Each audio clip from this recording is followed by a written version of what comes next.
Buenos días, Baixapa, querido canciller. Y bueno, para mí es un honor especial el estar aquí sentado al lado de un gran ministro y un gran amigo de España. Y además, como él sabe, yo tengo una conexión emocional especial con Paraguay, donde pasé cuatro años. Pues para mí es un gusto, y en nombre del Ministerio de Asuntos Exteriores y de la Casa de América le doy la bienvenida a esta que es su casa, para proseguir con este panel. Ayer hablamos largo y tendido en el que llamamos panel de expertos, y hoy nos toca el panel de autoridades. No sabemos si somos autoridades intelectuales o simplemente somos autoridades porque ostentamos un cargo, pero esperemos poder desgranar un poco las ideas en torno a este concepto tan apasionante para todos los que estamos aquí sentados y al que hemos dedicado tanto tiempo, que es América Latina, la proyección de América Latina en el futuro, cómo vemos a América Latina desde ahora. Para moderarnos está el catedrático de ICADE, al que cedo la palabra para que iniciemos la moderación. Muchas gracias. Muchas gracias, director. Más quisiera yo que ser catedrático. Profesor. Bueno, mi nombre es Manuel Jiménez, bienvenidos a todos.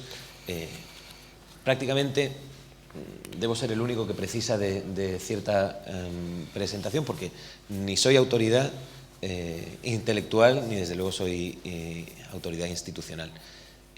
Les confesaré que deberíamos conformarnos, ante tan excelente asistencia, con que la calidad de la discusión que mantengamos sentados ahora en paralelo sea al menos, como mucho, la mitad de la calidad de la conversación que hemos mantenido hace escasos minutos sentados en corrillo. No quiero entretenerles mucho. Vamos a plantear unas preguntas muy sencillas para que una tan excelente concurrencia pueda darnos su perspectiva de país, de individuo y de bloque y de conjunto sobre algunas cuestiones muy sencillas, que a la vez son unas preguntas muy sencillas que a la vez son muy complejas de responder. Yo ejerceré casi de Sancho Panza o de Sancho Paisa, podríamos decir, dado que estamos en un contexto latinoamericano, haciendo estas dos preguntas muy sencillas. ¿Dónde estamos ahora en América Latina? ¿Cuáles son las cuestiones que nos preocupan en América Latina para cada uno de nuestros países? ¿Y qué podemos hacer juntos? ¿Dónde estamos y qué podemos hacer juntos? Para ello, me gustaría dar la palabra al señor ministro de Exteriores del Paraguay, que tendrá la responsabilidad de romper el hielo, y después continuamos con el resto de la mesa. Muchas gracias Pablo, y gracias por estar de vuelta aquí con todos ustedes y al Ministerio de Asuntos Exteriores. La pregunta realmente no es nada fácil, la respuesta tampoco es fácil. América Latina, si hablamos solamente del sur, América del Sur, estamos en un momento en que tenemos que analizar fuertemente hacia dónde queremos ir en primer término. ¿Por qué digo esto? Porque hay que ser realista. América del Sur tiene diferencias de orden político que de alguna manera han buscado o tratado de centrar la atención y dejar de lado otros temas importantes como es el desarrollo, como es educación y como es la asociación para crecer. En América del Sur tenemos dos o tres bloques, digamos, económicos. Un lado está Mercosur, otro lado está la Alianza del Pacífico y el Grupo Andino, que aún todavía está operando. Todos buscamos de alguna manera una convergencia, pero en el fondo no se da.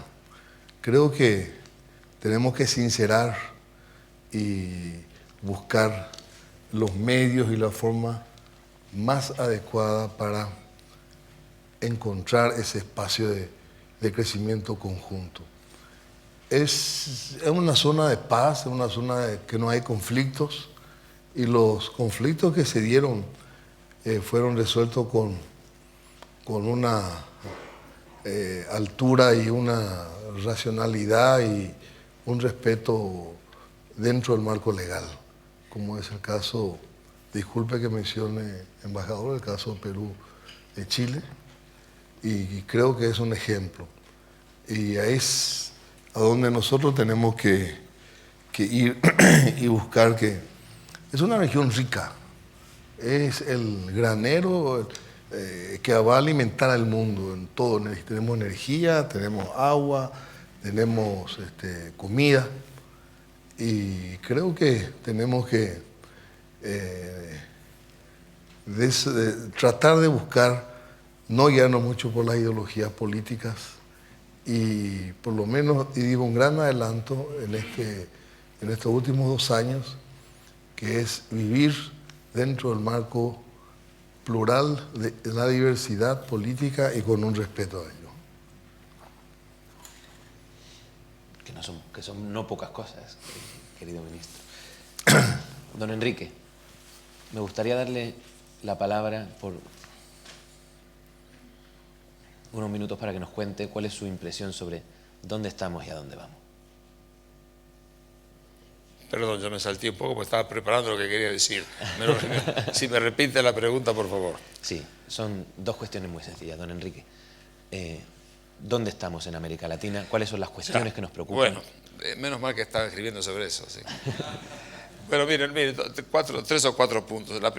Se han hecho muchos avances, es decir, la década pasada nos llevó a enamorar. Alguna gente pensó que habíamos llegado a la tierra prometida. No, pero se hicieron cosas importantes. Primero, crecimos muy bien. Ustedes, los paraguayos, a tasas asiáticas, tenían tasas del 14% por año.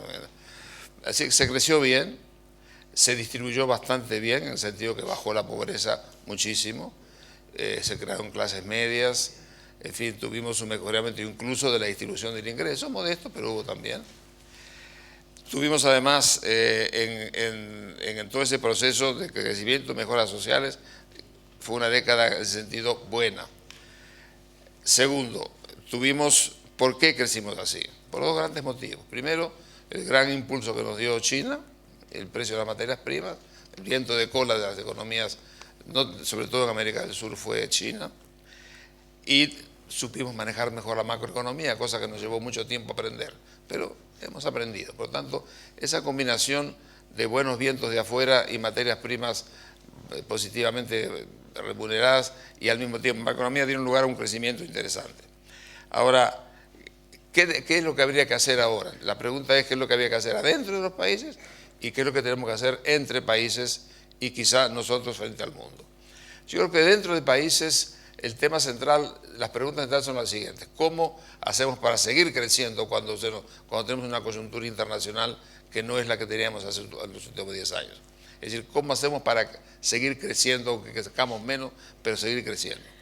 Y la segunda preocupación que hay es cómo hacemos para que no se nos vuelvan atrás las clases medias que avanzaron y que ahora podrían recular, y eso sí que es grave, porque eso sería un factor muy fuerte de perturbación social. Entonces, la pregunta es cómo hacemos para seguir creciendo en esta coyuntura internacional que no va a ser tan favorable, sin los vientos de cola de China.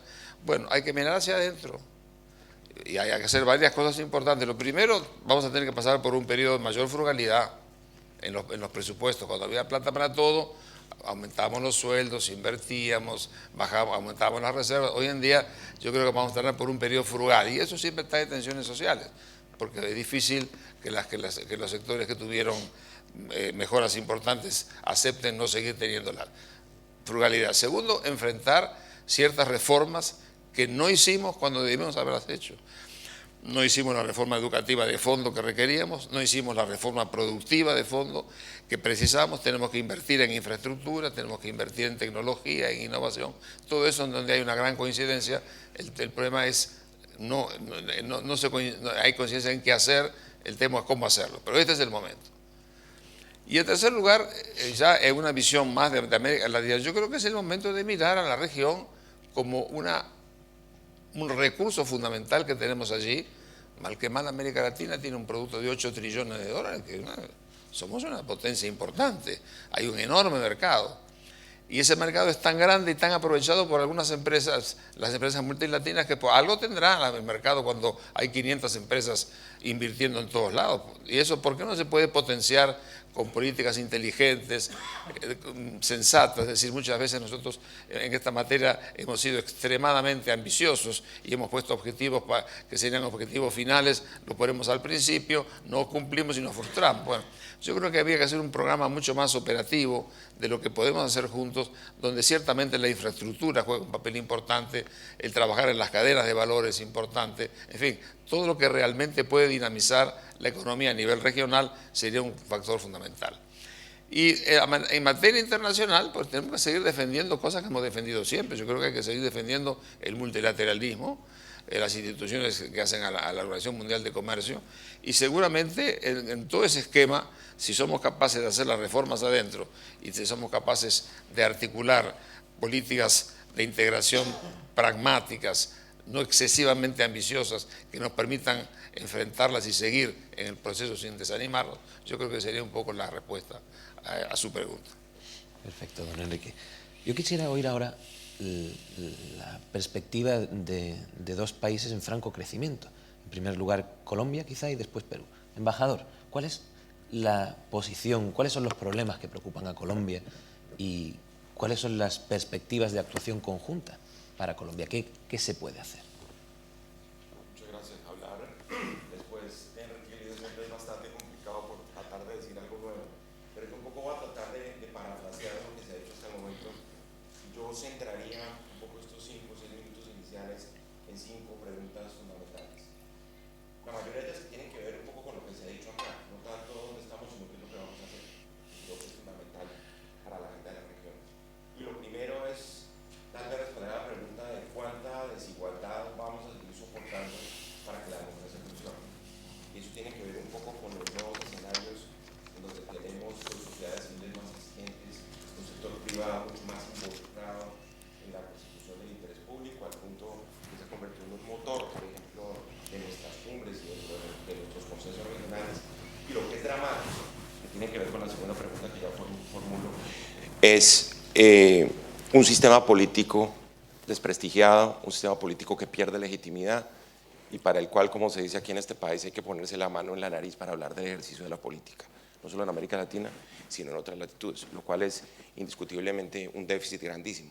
Y eso lleva a la segunda pregunta. La segunda pregunta tiene que ver con la reconexión de la política con de la democracia. Se ha pensado que se puede consolidar la democracia sin hacer política, que la política es un accidente, que la política es contingente, que la política huele mal, se siente mal, que la política como tal no es el camino indicado para hacer las reformas, y es una gran equivocación, porque las reformas de la democracia tienen que venir necesariamente por la puerta de la política, porque ha habido como una especie de lo que alguien llamaba unas ciudadanías intermitentes, en donde el ejercicio de los derechos políticos aparece simplemente como un requisito formal y no una condición de fondo para consolidar la democracia, en donde además los temas esenciales, creo yo, en esta materia tienen que ver indiscutiblemente con la transparencia de la democracia. Los líos de la corrupción están golpeando todos los sistemas políticos transversalmente, y un asunto que tiene que ser resuelto en la región, y es el tema del financiamiento de la política, un tema que golpea en el corazón a todas las democracias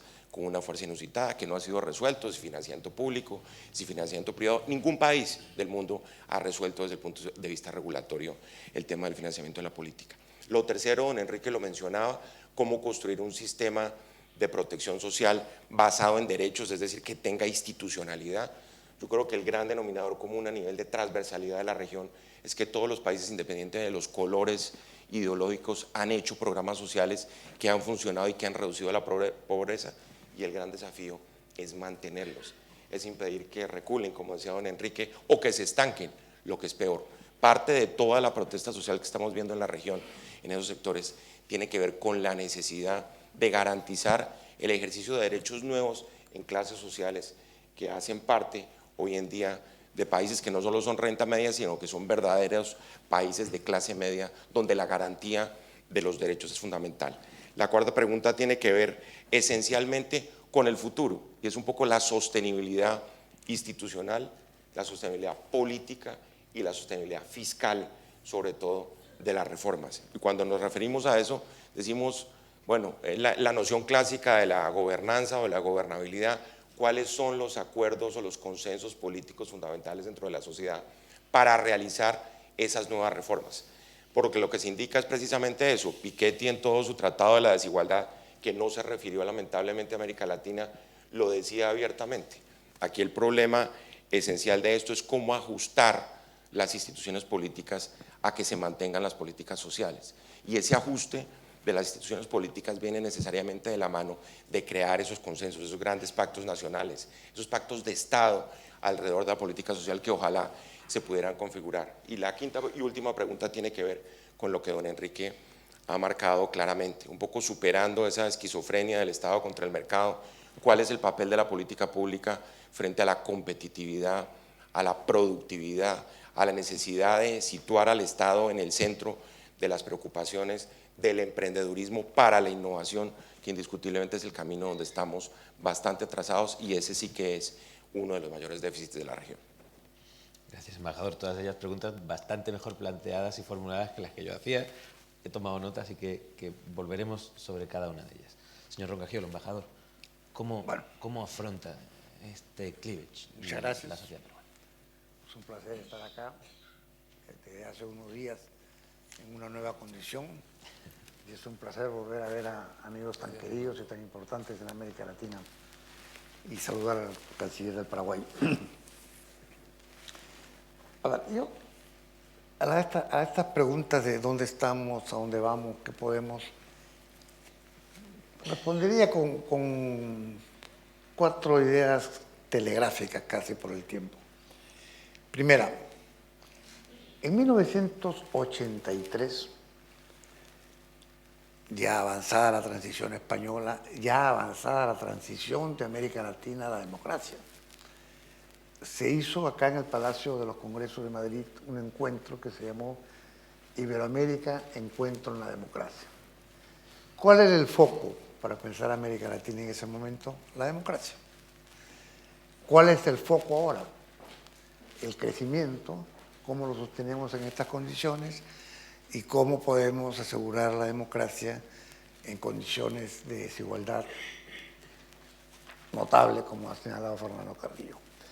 Este cambio de foco me parece que nos dice algo sobre la nueva agenda de América Latina. Hemos entrado en la etapa de la globalización, que se caracteriza por 3 consensos. Uno es el consenso del libre mercado, otro es el consenso de la democracia y otro es el consenso de los derechos humanos. Hemos avanzado en estas 3 direcciones. Recuerdo que el año 83, y Enrique Iglesias tuvo un papel muy importante en esta reunión que estoy recordando, el tema era que estábamos sacudidos por lo que estaba aconteciendo en Centroamérica, el tema de Nicaragua.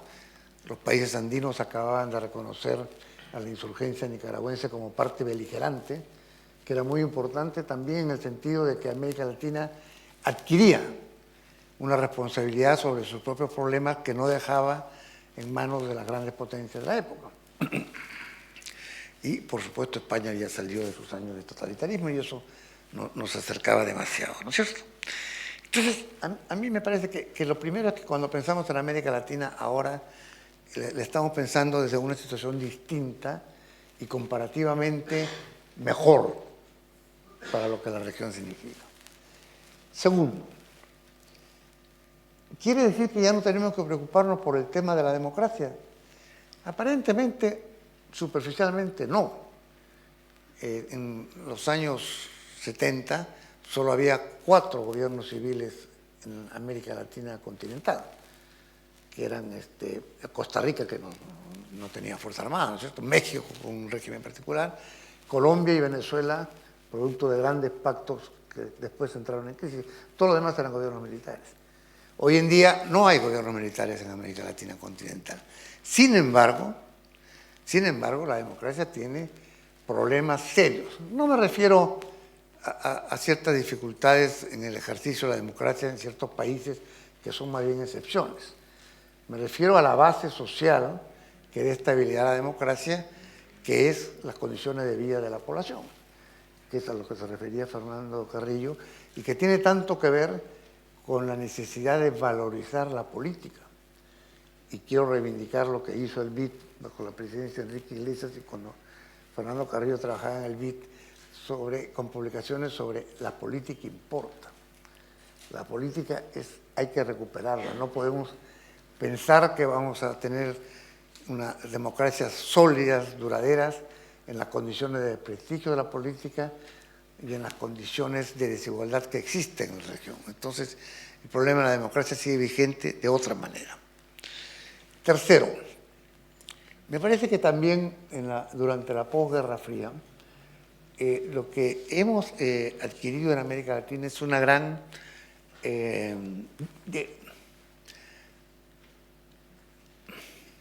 diversificación de nuestras relaciones económicas internacionales.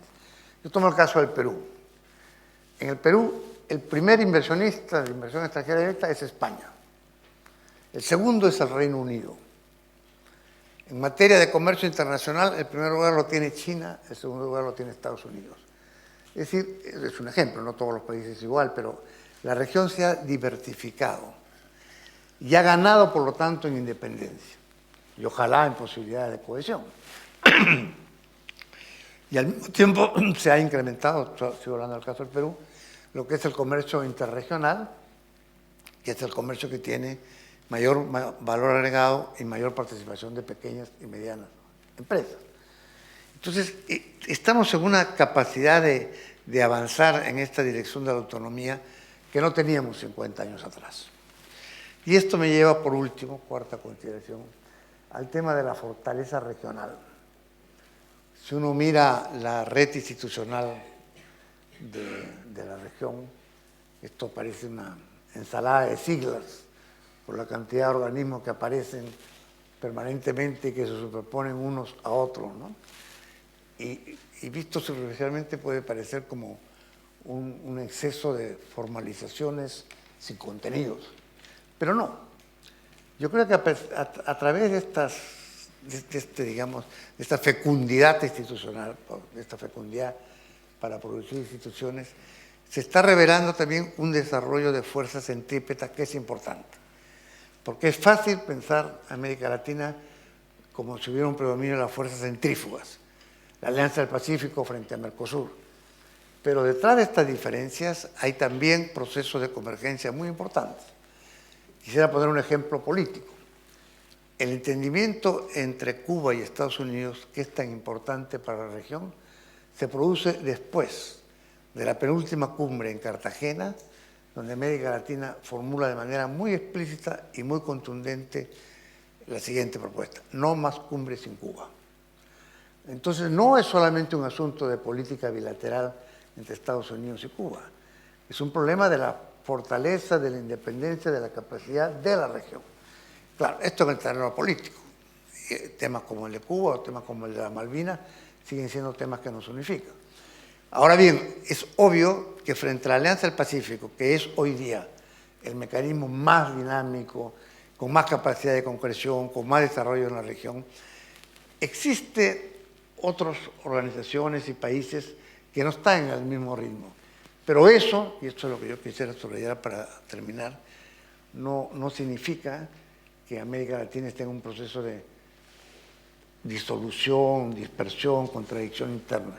Significa que hay diferentes ritmos, diferentes momentos, pero que no se ha perdido esta voluntad de ir juntos para adelante. Lo digo porque cada vez escucho más en América Latina la pregunta: ¿América Latina existe o ya se acabó y estamos destinados a tener futuros diferentes, sobre todo entre lo que es el norte de la región y lo que es América del Sur? Yo creo que es un poco precipitado decir que América Latina ha dejado de existir. Creo que esta capacidad de actuar conjunto, a pesar de nuestras diferencias, quizás aprovechando la riqueza de nuestras diferencias, permanece. Y esto es lo que yo quisiera principalmente transmitir. Muchas gracias. Interesante, embajador.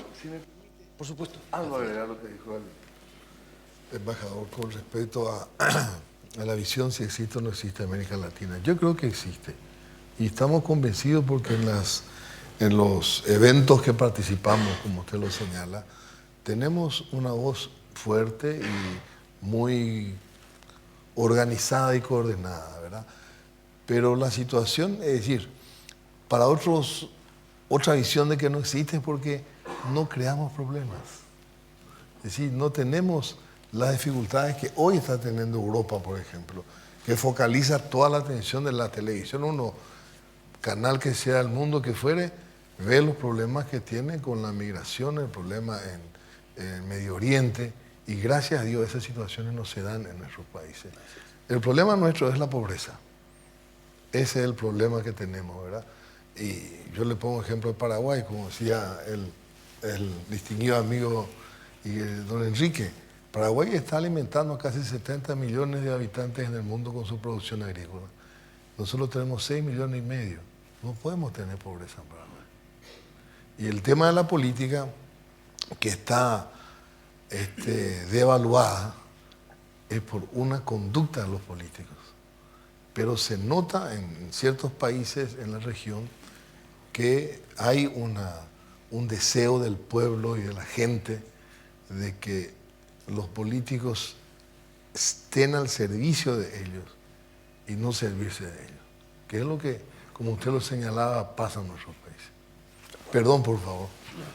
Absolutamente oportuno. No quiero romper demasiado el ritmo de la conversación, pero sí me gustaría preguntarle al director general, en este mundo, en esta nueva configuración multipolar de América Latina, ¿cuál es el papel que juega España? ¿Cuál es el papel en el diagnóstico y cuál en el de la proacción? Bueno, muchas gracias. Como decía el embajador Carrillo, ser el último no es fácil con predecesores en el uso de la palabra tan importante, ¿no? Contaban la anécdota de un actor de Hollywood que se casaba como sexto marido de una famosa actriz, y en su despedida de soltero le preguntaban ¿por qué estás tan preocupado y nervioso? Y dice, no es que no sepa lo que tenga que hacer, es que no sé si voy a ser original. Y esta es la idea. Yo creo que me gustaría transformar un poco el enfoque, ¿no? Estamos a un mes de la cumbre de la Unión Europea con América Latina y el Caribe, con CELAC, en Bruselas. Se celebrará el 10 y el 11 de junio, y creo que es un momento especialmente importante. Y a raíz de eso me permitiría hacer unas reflexiones sobre la visión de Unión Europea hacia América Latina y cómo puede España jugar en esa visión, ¿no? Y yo creo que 4 premisas iniciales es importante señalar, y retomo un poco la idea de si América Latina existe o no existe, ¿no? Y es cierto, ahora mismo América Latina es una región en paz, cosa que, por cierto, hace 100 años, y Paraguay lo sufrió especialmente en sus carnes, no era una premisa generalmente aceptada, pero hoy lo es. Es una región en paz, es una región que además busca que esa paz se lleve al interior de sus fronteras, y el proceso que se está llevando en Colombia es auspicioso en ese sentido, y por lo tanto tampoco es un problema en el mundo. No solamente no es un problema, sino que la visión que tenemos de América Latina es que puede contribuir sustancialmente a solucionar los problemas que se plantean en el mundo, los problemas globales. Y por lo tanto, en este contexto creemos que es un socio por excelencia para la Unión Europea. Pero además de que puede ser que puede dar una contribución sustancial a la solución de los problemas, es que América Latina y Europa son las 2 regiones del mundo que más valores comparten, que más cercanas culturalmente se encuentran. El problema es que hablamos de una América Latina, y esto es el título de estas ponencias y de estas jornadas, Latinoamérica global. Lo cierto es que hay una diversidad dentro de esa unidad. Hay una América Latina que tiene una cierta diversidad ideológica, étnica, de desarrollo, incluso de tamaño geográfico de poblaciones en los países. Y a la Unión Europea se le plantea el reto de tener que adaptar su enfoque a esa globalidad teniendo en cuenta esa diversidad. En todo esto lo que hay y lo que creemos que debemos identificar desde la Unión Europea es una línea profunda que inspira a las sociedades latinoamericanas. Ayer lo hablábamos, curiosamente, a pesar de esa aparente diversidad ideológica y regímenes que prueban fórmulas distintas, hay una mayoría, y se ve en los latinobarómetros y en otras encuestas, de ciudadanos latinoamericanos que privilegian, que apoyan incondicionalmente lo que podía ser las esencias de lo que sería el Estado social y de derecho. Es decir, elecciones libres, equilibrios macroeconómicos y políticas sociales de lucha contra la pobreza. Y en general es una línea que no diverge de un país a otro y que tiene la mayoría, y en total la mayoría de la población latinoamericana desde luego apoya estas 3 premisas. Ante este planteamiento, estas premisas iniciales, ¿qué puede hacer la Unión Europea? Bueno, evidentemente, lo primero es reconocer que el enfoque de la relación birregional tiene que ser un enfoque horizontal, es decir, es una relación de igual a igual en la que tenemos que ser capaces de identificar valores, objetivos e intereses comunes.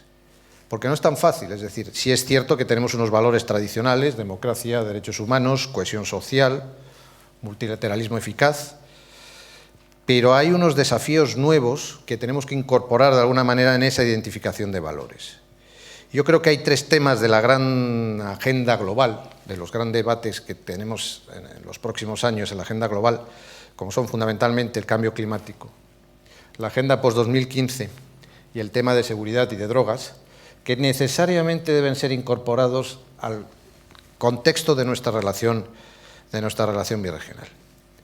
Y una vez que tenemos identificados estos valores, los valores tradicionales, por supuesto, que siguen estando plenamente vigentes, a los que se tienen que complementar con estos nuevos valores, debemos buscar las fórmulas de reforzar el diálogo entre las dos regiones.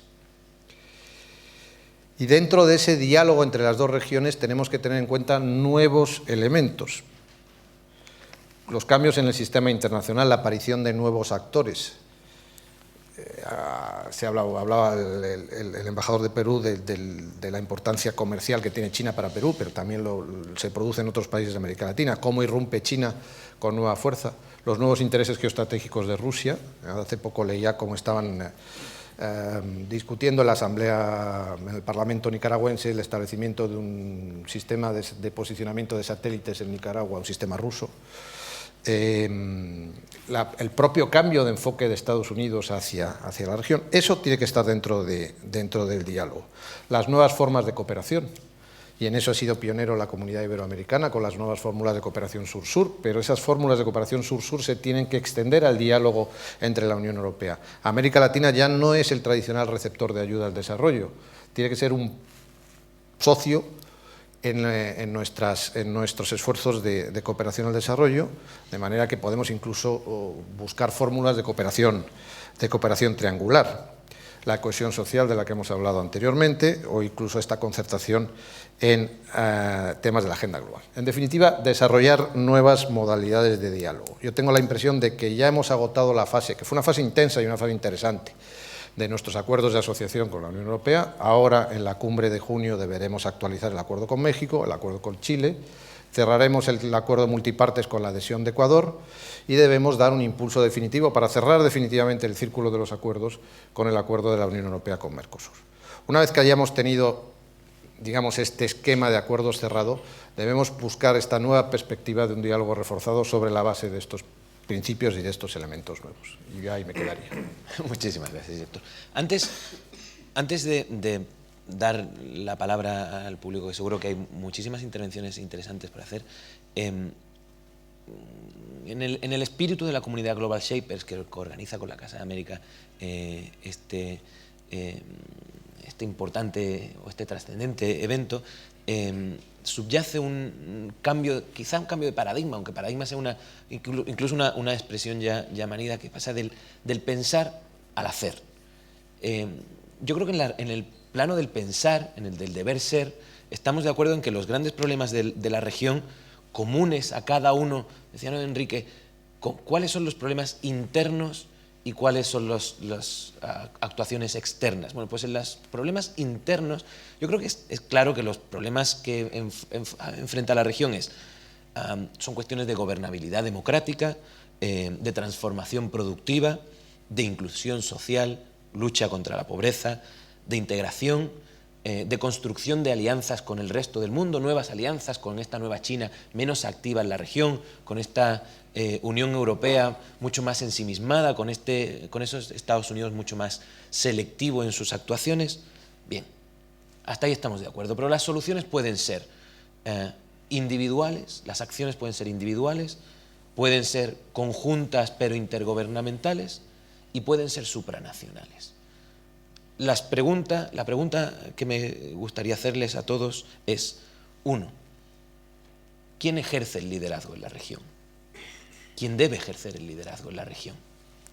2, ¿cuál es el plano institucional en el que debe, porque hemos mencionado una miríada de instituciones, bien, ¿cuál es, si es que existe necesidad de que sea alguna, la institución capaz de concitar a toda América Latina? ¿La tenemos ya? Hay que inventarla. Y en tercer lugar, ¿cuál es la relevancia en este año ya 2015, bien entrados en la segunda década del siglo XXI? ¿Cuál es la relevancia de los actores más allá de los Estados-nación? Don Enrique mencionaba las multilatinas, que son ciertamente importantes, pero para una Latinoamérica global son más importantes las pequeñas y medianas empresas que generan el 85% de la riqueza de América Latina. ¿Cuál es la actuación en un plano regional de cara al fomento de las condiciones de existencia de las empresas pequeñas y medianas? Porque son principales para la competitividad de la región y para combatir la pobreza, para sostener la democracia. ¿Y cuál es el papel de la sociedad civil en esta nueva América Latina? Quizás son muchos elementos en la coctelera, temo no haber sido... Semanas, ¿no? Embajador, por proximidad incluso física. Además, yo le iba a decir que usted estaba proponiendo un seminario para los próximos 2 meses, más o menos, ¿no?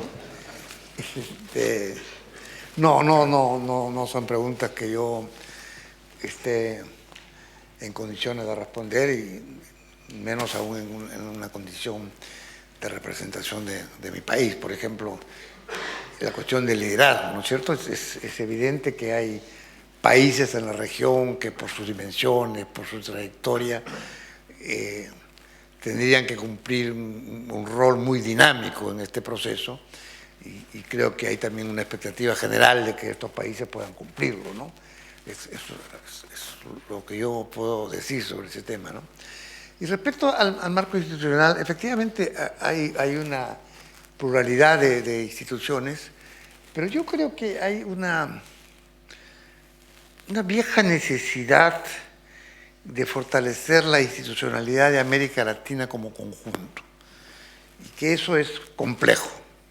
Para empezar, hemos introducido esta trayectoria en la que se junta América Latina con el Caribe, que geográficamente son una realidad, pero que institucionalmente corresponden a tradiciones muy distintas, institucionales y jurídicas, y que hacen ya más difícil el diálogo cuando hay tal grado de heterogeneidad interna, ¿no?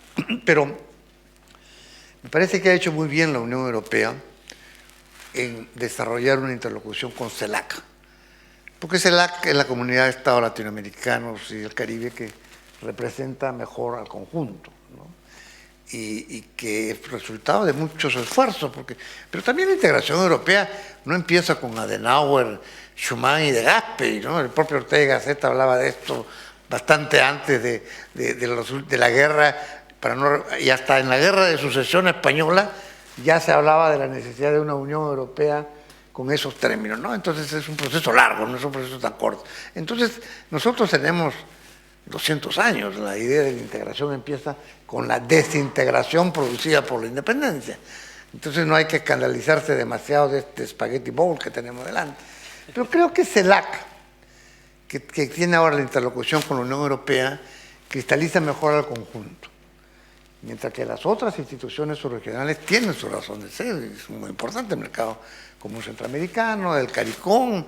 La comunidad andina fue, a veces se olvida eso porque ahora está con tantas dificultades, el primer espacio de libre comercio de los países andinos, hace 45 años, más de 45 años. Ahí empezaron los tratados de libre comercio para nosotros en la práctica, ¿no? Y seguimos siendo un área de libre comercio. Entonces, cada una de estas instituciones tiene su razón de ser. Bueno, en Europa también no solo empezó con la Comunidad del Carbón y del Acero, también con el Consejo de Europa y con una cierta efervescencia, quizás no similar, pero por lo menos tampoco inexistente, ¿no? Entonces, me parece que el marco institucional tiene una riqueza que puede llamar a confusión, pero que estamos en una línea de fortaleza. Yo creo que UNASUR sigue teniendo mucho sentido, porque como decía el canciller del Paraguay, hay cosas muy comunes respecto a América del Sur, ¿no? Su potencialidad en recursos naturales, su propia historia, lo que se está haciendo, aunque sea insuficiente, en materia de infraestructura vial regional, etcétera, ¿no? Entonces, me parece que que hay que dejar que florezcan 1000 flores, como decía el presidente Mao, por ahora, y estoy hablando de instituciones, no de otra cosa, ¿no? Y finalmente es obvio que este es un proceso, como todo proceso internacional, en el que ya los actores no son los únicos estados. Los estados no son los únicos actores, ¿no? Y la presencia de las empresas, de la sociedad civil, de las instancias subnacionales y de las instancias supranacionales son muy importantes. Pero no se puede abandonar el desarrollo de las políticas públicas y de nuestro destino solamente al mercado. O sea, los estados no pueden abdicar de su responsabilidad y no podemos pensar que los procesos de cesión, de fusiones, de autonomía estatal que se están realizando puedan descansar sobre la base de la privatización de las funciones estatales. Entonces, ahí me parece que hay que fortalecer estos mecanismos, pero en fin, no me extiendo porque la temática es demasiado amplia, ¿no?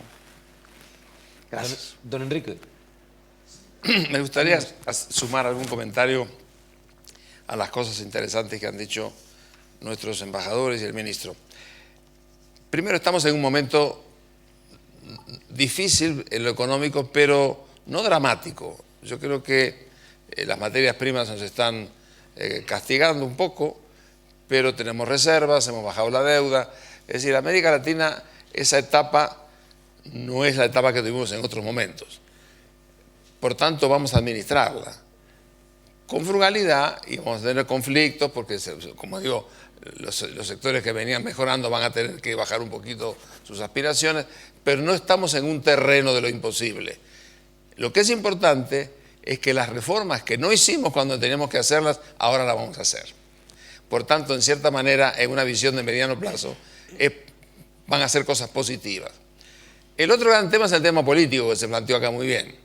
Tenemos un problema político en América Latina, dificultades en las democracias, problemas de corrupción, pérdida de prestigio de los dirigentes políticos, pero lo estamos administrando en la democracia y con la justicia vigente.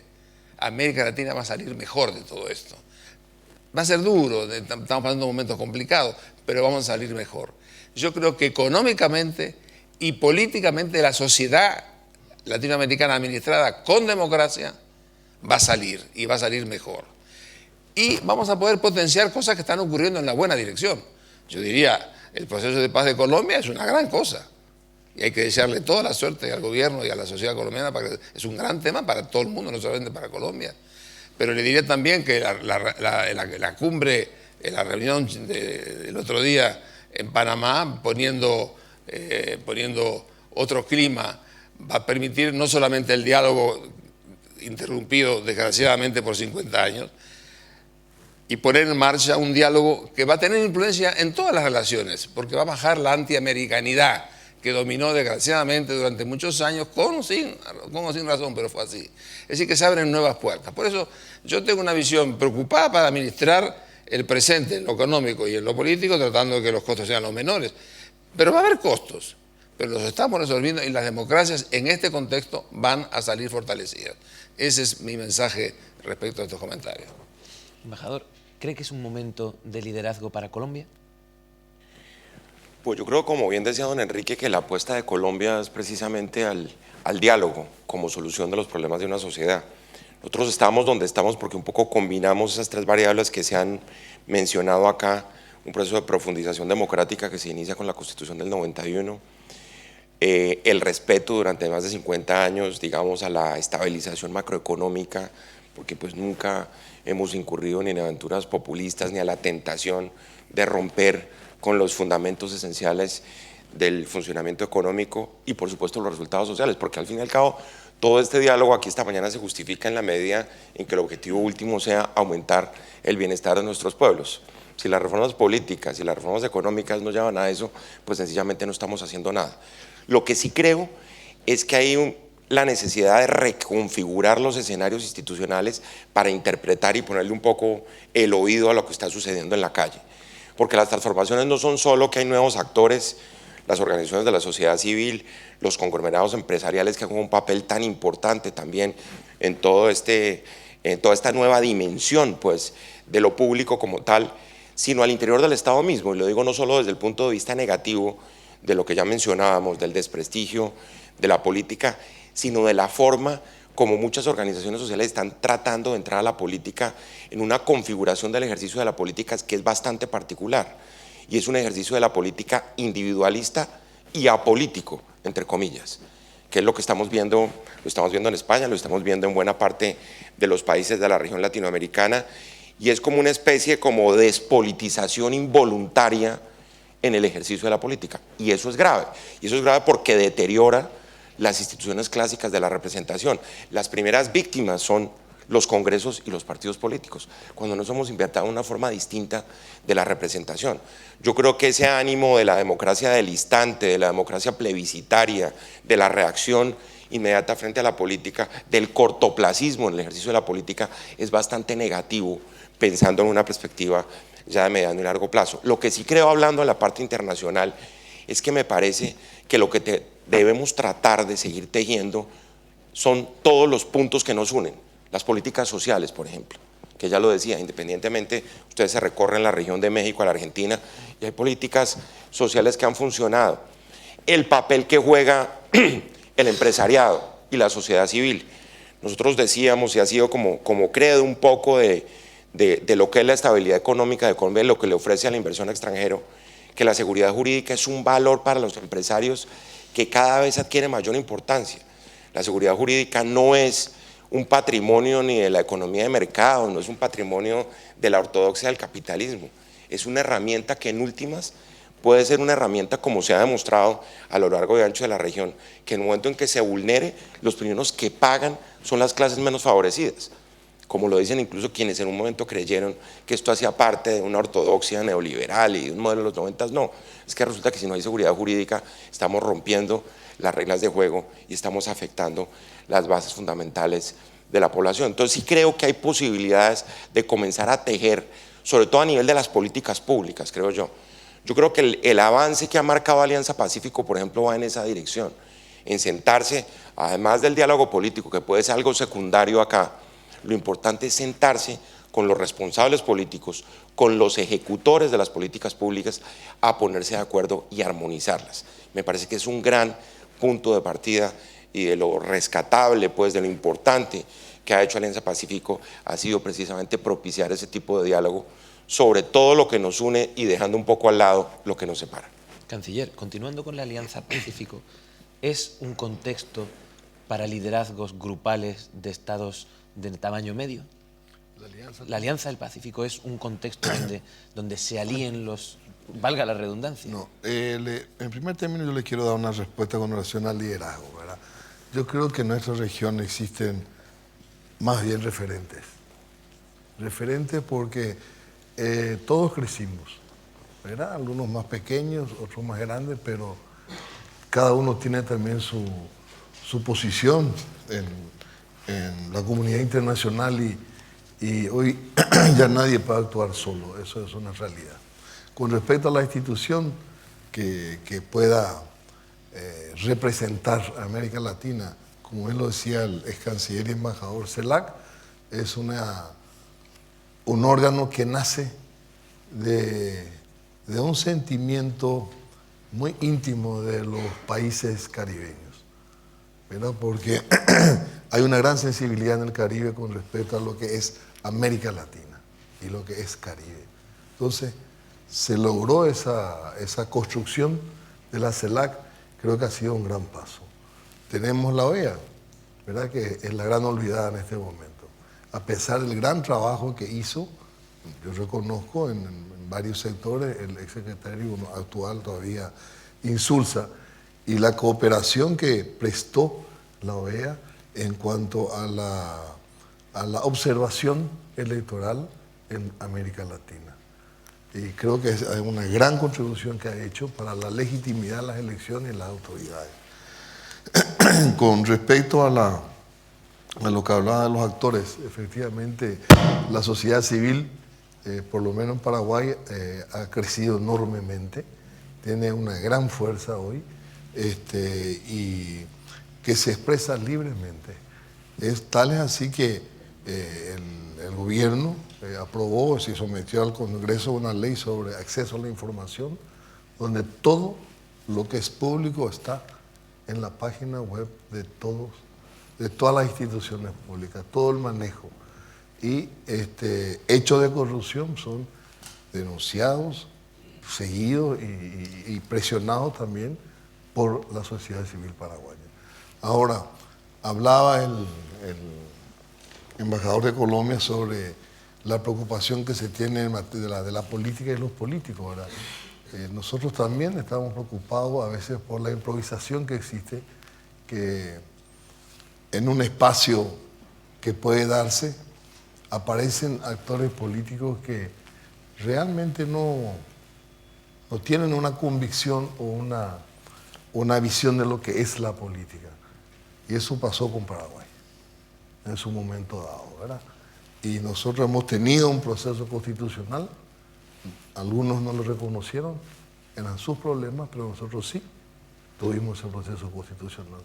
Y como decía don Enrique, a través de la democracia y con elementos democráticos hemos llevado adelante esa situación. Y con respecto a nosotros tenemos un gran proyecto en el país sobre las pequeñas industrias, y el sector privado es un sector muy importante en nuestro país, y el gobierno busca antes que nada regular, ser el regulador en el mercado, no intervenir, dejar que el sector privado se desarrolle, y es eso que hemos aprobado también una ley APP y estamos de asociación pública-privada, y con el gobierno del Perú estamos trabajando para obtener una cooperación por el suceso que tuvo, por sobre todo no cometer los errores que a veces se cometen. Pero nosotros estamos convencidos de que la democracia tiene que dar respuesta a las necesidades de la gente.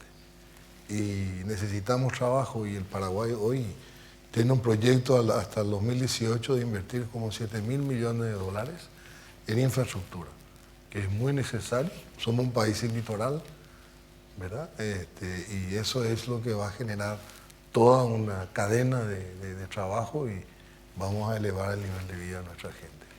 Y la pregunta que me hizo al comienzo, por favor, ¿cuál era? Bueno, ¿cuál es el contexto en el que las naciones de una menor dimensión o que no han fungido tradicionalmente como referentes, en qué contexto pueden unirse para actuar conjuntamente y ejercer a lo mejor un liderazgo grupal en la región? No, y estamos trabajando en el marco de UNASUR, en el marco de la CELAC. El presidente Carter suele decir, Paraguay chico frente a Brasil, pero comparado con Alemania es mucho más grande, ¿verdad? Podemos llevar la mitad de la población alemana a Paraguay si hace falta. Pero sí, tenemos un rol, y estamos sentando posiciones con los países geográficamente más grandes.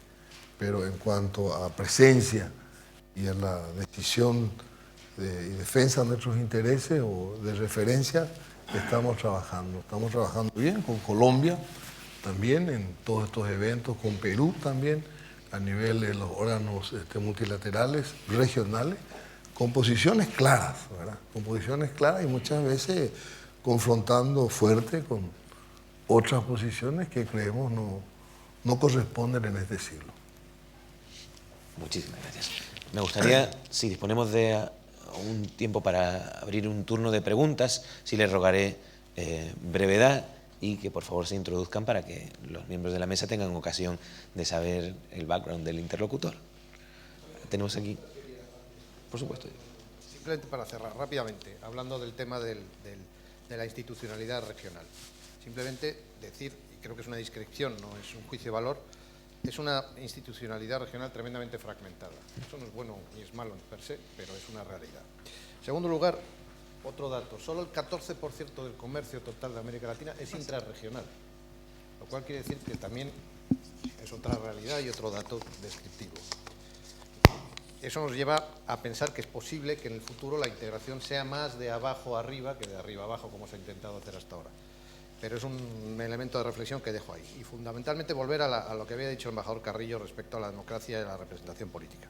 Hay dos ideas que para mí me parecen claves. Uno, se ha producido en América Latina una transformación de la representación política y de los mecanismos tradicionales de representación. Es evidente que los partidos políticos ya no tienen el monopolio de la representación política. Hay una sociedad civil más activa y más organizada. Hay un papel más visible de los medios de comunicación como actores políticos y, por supuesto, el activismo de las redes sociales. Y, en segundo lugar, señalar el ascenso de las clases medias, es decir, el éxito económico y el éxito de las políticas sociales de lucha contra la pobreza ha llevado a un incremento grande de las clases medias, que son las que demandan calidad de servicios públicos. Y eso genera expectativas sociales, no solo por la movilidad social, es decir, por el ascenso social, sino porque se exige al Estado que provea servicios públicos de calidad. No voy a entrar ahora aquí en los problemas de la fiscalidad. Es cierto que la fiscalidad en América Latina es una fiscalidad baja en general y que los países que tienen una fiscalidad más alta tienen una cierta disfunción a la hora de prestar servicios de calidad. Eso es algo que suponen los dos elementos, la modificación de los mecanismos tradicionales de representación política y estas demandas sociales, un riesgo de sobrecarga de demandas sobre la democracia. Es decir, el riesgo es que se espere que la democracia sea la que panacea de todos los males y solución de todos los problemas. Evidentemente ahí los políticos tienen una tarea pedagógica, pero ello me lleva a pensar, y yo soy optimista, que no existe un riesgo de quiebre democrático en América Latina, pero sí existe un riesgo de que las demandas por estos nuevos mecanismos de representación y por esta incapacidad, en algunos casos, de responder a ellas, se vayan a la calle, o se busquen alternativas de mecanismos de demanda social. Por lo tanto, la previsión, y lo decía ayer Kevin Casas de una manera bastante lúcida, es que habrá una democracia en América Latina más consolidada, más caótica en sus formas de expresión en algún caso, y más asediada por estas demandas sociales, pero en definitiva una democracia más consolidada. Yo quería terminar con ese dato. Disculpe, director, que no le haya dado la palabra. Ahora sí que con estos apuntes tan pertinentes me gustaría dar paso a las participaciones de la asistencia. Tenemos una solicitud de palabra aquí al frente.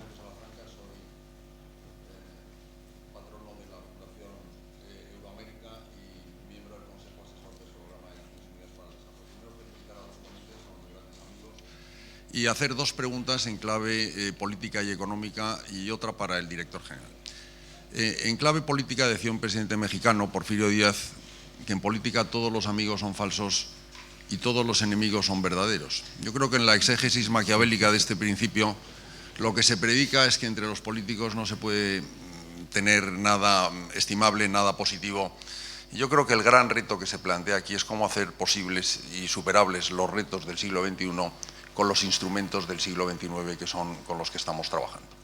En esta clave política, mi buen amigo Rafael Roncagliolo ha puesto el acento en el cambio sustancial que se ha producido con motivo del restablecimiento de relaciones diplomáticas entre los Estados Unidos y Cuba en diciembre del año pasado y su participación en la 7ª Cumbre de las Américas. Veo que está aquí José Antonio Llorente, que presentó ayer un libro interesantísimo, El octavo sentido, y en uno de los interesantes informes que hace Llorente y Cuenca dice que los Estados Unidos están perdiendo o han perdido en los últimos 15 años una cuota de mercado en América Latina y han pasado del 53 al 35%. ¿En qué medida este nuevo escenario de las relaciones puede mejorar la presencia de Estados Unidos en la región? En clave económica, Enrique Iglesias nos decía que los países de América Latina han venido liderando el crecimiento económico mundial con los países de Asia. El caso de Paraguay es uno de los más claros, pero no estamos en este momento ante la ralentización económica que se está produciendo. Las previsiones de crecimiento para este año son del 1,3% aproximadamente, ante un cambio de ciclo. ¿Y en qué medida la situación de Brasil, que ha tenido un crecimiento el año pasado de 0,1%, la devaluación de la moneda, la caída de las inversiones, porque Brasil es la 6ª economía mundial, puede influir en este asunto? Última pregunta para el director general. En el mundo globalizado de hoy, en el que las naciones son demasiado grandes para resolver sus pequeños problemas, como decía Daniel Bell, y demasiado pequeñas para resolver los grandes problemas que se plantean a escala planetaria, un poco en el contexto y en la antesala de esta cumbre Unión Europea-CELAC, ¿no piensas que hay un reto común a europeos y a latinoamericanos, que es el de cómo hacer compatible con prudencia y continuo la unidad con la diversidad? y cómo hacer de nuestros respectivos proyectos de integración una orquesta bien afinada o bien temperada, como decía Mozart. Muchas gracias. Si las anteriores cuestiones daban para un seminario bimestral, esto probablemente da para una maestría. Cualquiera de ustedes, señores, no quiero ser... por favor. Bueno, ya que mi amigo Ignacio me menciona, yo creo que es un dato muy fuerte de la realidad esta diversificación de las relaciones económicas de América Latina, ¿no? Yo citaba el caso del Perú. Para el Perú, el comercio interregional es cercano al 20%. Es decir, un país como el Perú, no quiero generalizar, tiene su comercio exterior dividido como en partes muy cercanas entre sí. Estados Unidos, que sigue siendo muy importante, China, que tiene la misma importancia, Europa, que nunca dejará de ser importante, China y el Asia, Europa, y la parte interregional, en la cual, repito una vez más, a partir de la comunidad andina, también venía menos ahora, empezamos a desarrollar un comercio con mayor valor agregado y mayor presencia de pymes. Yo tengo acá la lista del orden de las importaciones peruanas. Es muy interesante. Está en importaciones, en primer lugar China, en segundo lugar Estados Unidos, tercero Brasil, cuarto México, quinto Ecuador. Entonces, la realidad nuestra concreta tiene ahora un nivel de diversificación que expresa el nivel de autonomía al que corresponde en este momento. Entonces, yo sí creo que no hay que mirar, nosotros estamos profundamente comprometidos con la Alianza del Pacífico. Nos parece un proceso el más dinámico en este momento, pero no nos parece excluyente, no nos parece que dé para pensar en bloques opuestos, sino que da para pensar en cómo toda América Latina se acerca a la economía global a partir de estas acciones de avanzada, por llamarlas de alguna manera, pero creo que esta América Latina enfeudada a los Estados Unidos, como estuvo en la época de la Guerra Fría, o como estuvo quizás desde el comienzo del siglo XX, cuando Estados Unidos empieza recién a jugar un papel en la política internacional y necesita consolidar esta región, ya no es una figura del presente. Lo cual no quiere decir que nuestras relaciones con Estados Unidos no sean de la máxima importancia y, por cierto, del mejor nivel de cooperación. Pero somos una región diversa, no podemos seguir mirándola como en un pasado que en realidad ya terminó, ¿no? Eso es lo que yo podría decir. Director, yo creo que también era muy pertinente la pregunta que se le formulaba, ¿no? Bueno, la pregunta más que una pregunta era una afirmación, ¿no? Y yo estoy totalmente de acuerdo. Es decir, tenemos el reto de compatibilizar esos proyectos de integración o de concertación, de conseguir la unidad en la diversidad. El problema es que nos encontramos con aspiraciones distintas y modelos distintos. Es decir, la Unión Europea es un modelo de integración supranacional con producción propia de normativa y legal, con parlamento, etcétera, etcétera. La CELAC es simplemente un foro de concertación política. Lo cual no quiere decir que en la relación birregional el monopolio esté entre la Unión Europea y CELAC. Yo creo que hay otras fórmulas de concertación.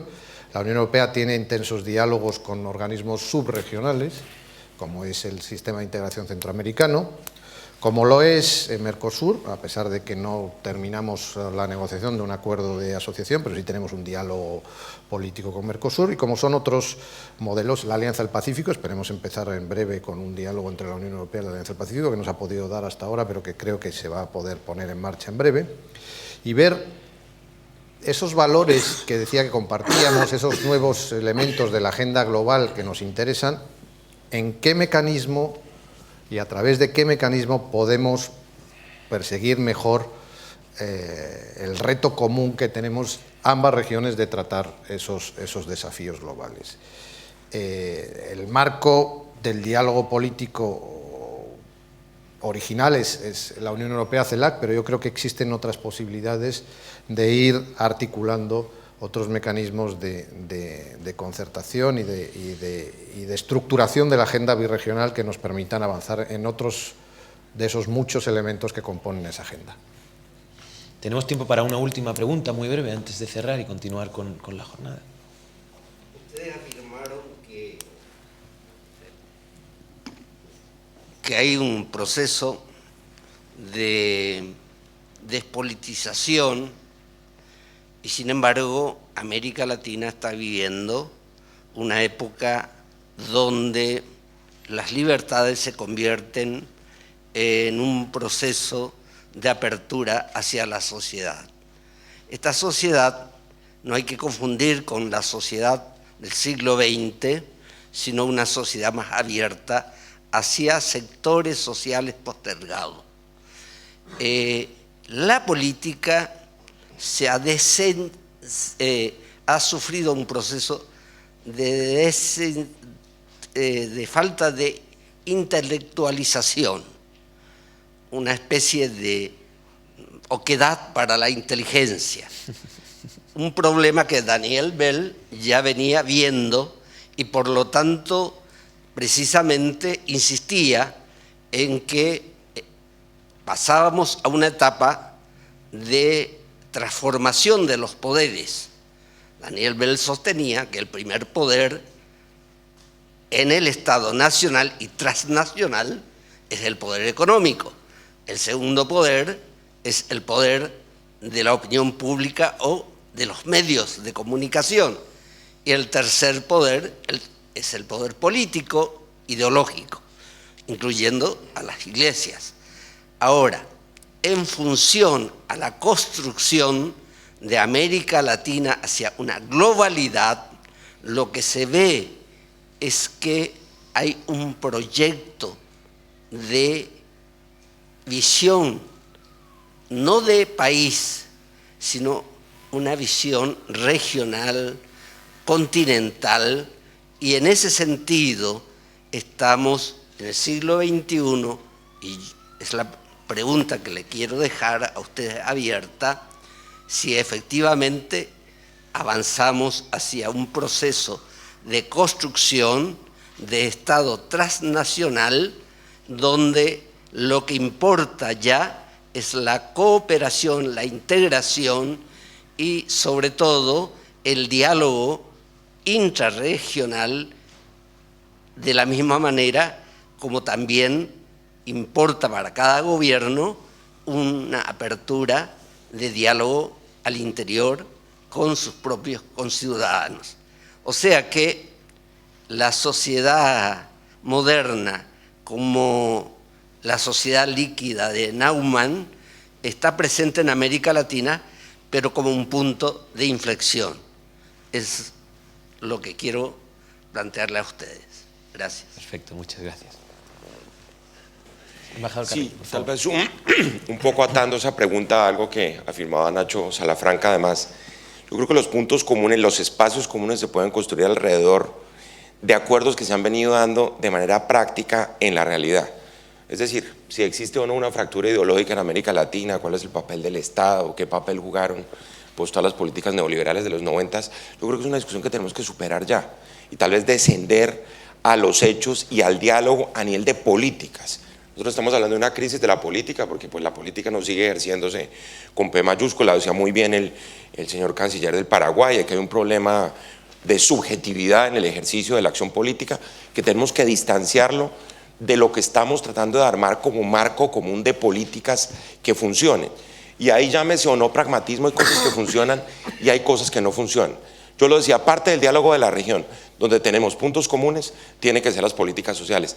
Con Europa es lo mismo, aquí hay tres grandes autoridades, Nacho Salafranca, Antonio, Pablo, que condujeron un programa que era el programa social de la Unión Europea, Eurosocial, donde se enfatizaron en 4 aspectos: educación, sanidad, justicia, fiscalidad, empleo, y ahí hay muchas cosas para seguir construyendo.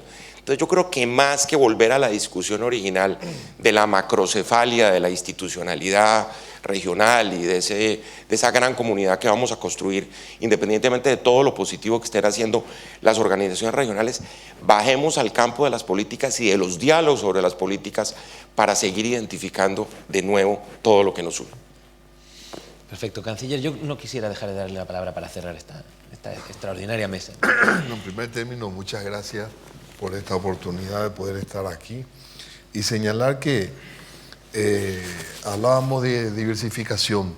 el Paraguay también tiene una diversificación en su mercado internacional, tal así que hoy tenemos 32 mercados abiertos para la exportación de carne, que es la primera producción nuestra, y somos 6º país productor de carne en el mundo. Y ¿quién pensaría? Era nuestro primer mercado de la carne es Rusia. Rusia. Uno dice, Paraguay con Rusia, bueno, es Rusia. Y nuestro primer acreedor, si así podemos decir, en materia de déficit comercial de importaciones, es China, China continental, ¿verdad? Paraguay no tiene relaciones con China continental todavía, pero sí estamos hablando, dialogando, y el déficit que tenemos de casi 3.000 millones de dólares anual con la República Popular de China. Ahora tenemos una misión que va a ir para tratar de equiparar esa balanza que tenemos desventajosa para el Paraguay. Chile es otro país también importante para nuestro mercado de carne, y la soja paraguaya, como están principalmente operadas por transnacionales, también va a China, pero va en una forma triangulada. Y lo que nosotros queremos, estamos buscando es tener el contacto directo para hacer ese comercio entre Paraguay y la República Popular de China.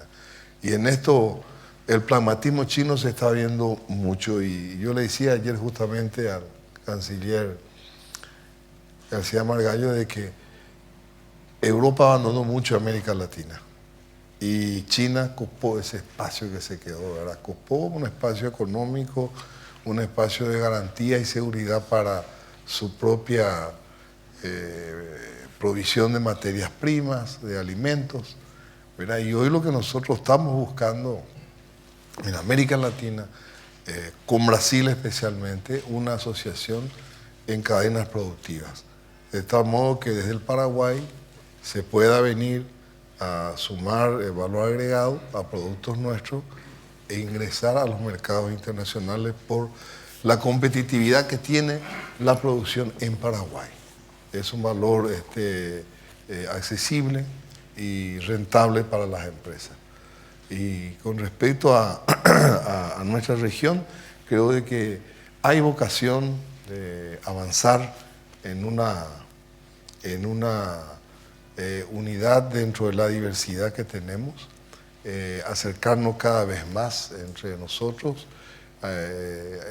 Recuerdo que el presidente Lagos, el expresidente Lagos, le decía al presidente Cartes cuando tuvo una visita, bueno, América Latina se ve como partido en dos, el sur, es decir, el Pacífico y el Atlántico, pero con la Alianza del Pacífico, los 4 países del Mercosur, excepto Paraguay con México, tenemos acuerdos de libre comercio en el marco de la ALAI. O sea que no hay una competencia, ¿verdad? Hay una complementación, y estamos buscando con los cancilleres de la Alianza del Pacífico y del Mercosur encontrar un punto de convergencia. Porque América Latina tiene mucho que dar para el mundo, tiene mucho que dar, y creo que si nos unimos y nos mantenemos en ese campo de la cooperación y de la asistencia que recibimos y sentimos todos los días, yo auguro un futuro grande para América Latina. Muchas gracias. Muchas gracias, querido canciller. Muchísimas gracias a todos. Creo que coincidirán conmigo que esta mesa de autoridades ha sido cuanto menos una mesa de autoridades en lo intelectual, además de lo institucional. Ahora ponemos un punto y seguido. Continuamos tejiendo las grandes líneas que han sido descritas aquí a través de temas de conversación que analizarán más en profundidad la tecnología, la geoestrategia, temas de conversación que abundarán en todo lo que hemos hablado hoy, gracias a toda la asistencia, gracias a la Casa de América, gracias al Hub de Madrid de Global Shapers. Muchísimas gracias a nuestros ponentes y están invitados a continuar. Muchísimas gracias.